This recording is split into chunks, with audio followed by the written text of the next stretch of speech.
Ini nggak enak ngomongnya Pak, tapi tadi saya sudah sampaikan clue-nya. Don't follow a parking pastor. Jangan ikuti pendeta yang sudah parkir.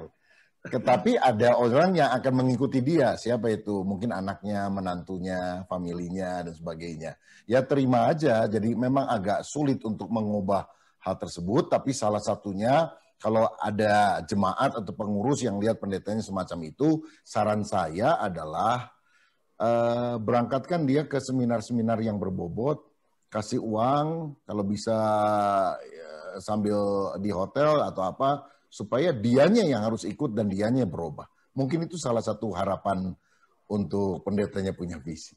Kalau dari saya sebetulnya, kalau ditanya ya, setiap orang itu punya cita-cita lah, nggak usah visi lah Pak ya, punya cita-cita ke depannya seperti apa.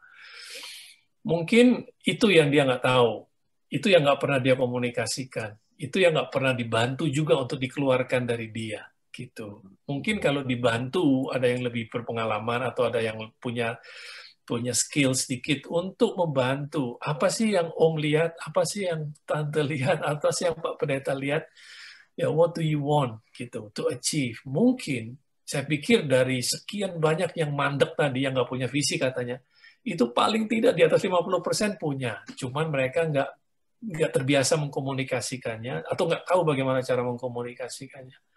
Tapi kalau memang ada juga yang memang sudah nggak bisa, nggak mau berubah, yang sudah mandek betul-betul, yang sudah nggak mau bergerak lagi, ya itu sudah nggak, ya tadi usulannya Pak Rubin menurut saya lebih baik ya. Gitu. Itu saja sih dari saya. Ya, mungkin kalau kita lihat pengalaman saya di dunia bisnis ya, marketplace sebenarnya hampir sama. Kalau kita lihat sebenarnya mengurusin gereja itu kan seperti mengurusin dikatakan small medium enterprise ya, punya kesamaan. Kalau di pelaku bisnis kan lebih clear gitu ya. Nah, setiap pelaku bisnis biasanya yang sukses biasanya mereka mengatakan I have a dream kan, one day kan kata-katanya.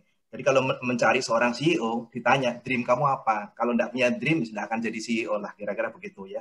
Hampir sama. Demikian juga dengan calling, mestinya hamba Tuhan harapan kita lebih hebat dibandingkan CEO marketplace ya. Pada saat calling dia pasti punya visi ya. Tapi yang harus diakuin kadang-kadang banyak juga hamba Tuhan terjebak dengan rutinitas, operational, dia tidak bisa melihat visi ke depan. Jadi kalau kita bicara visi, kemampuan dia adalah forward looking ya. 5 tahun, 10 tahun kemudian. Kemudian kedua, dia juga punya semacam goal ya, berorientasi kepada goal 5 tahun 10 tahun lagi. Terus dia bisa moving people dan sebagainya. Itulah kekuatan daripada visi. Nah, sekarang questionnya adalah berbahagialah orang yang punya calling dan kemudian punya visi ya. Sebab kalau gereja kemudian dipimpin orang yang nggak punya visi, tentunya tadi dua hal ya. Satu, ya mudah-mudahan bisa dimentor. Makanya ada banyak advisory yang bisa mentoring, sama seperti Daud bisa mentoring Salomo, sama seperti Musa bisa mentoring Joshua ya. Kita berharap ada mentoring kemudian bisa membangunkan visi dia. Punya chance nggak? Saya rasa punya chance. Kalau di dunia marketplace, saya lebih pesimis. Dunia marketplace kadang-kadang lebih kejam. Orang tidak punya visi, lebih baik dipinggirkan, bekerja sebagai back end saja, sebagai support saja. Tapi kalau ini kan sesuatu yang dimana Tuhan bisa mengubah kita ya, calling bisa mengubah. Saya rasa kita punya space yang lebih baik ya. Tapi memang at the end of the day, kalau sudah di mentoring, dibukakan visinya, dan akhirnya hamba Tuhan itu tidak punya visi ke depan, rasanya dia punya talenta yang lain, yang kemudian kita jadikan aja sebagai supporting, dan jangan jadikan sebagai pemimpin. Mungkin Tuhan punya porsi kepada dia, supaya dia itu menjadi satu tempat tertentu, dan membiarkan orang lain yang kemudian yang punya visi seperti itu, kemudian membiarkan dia untuk menjadi pemimpin.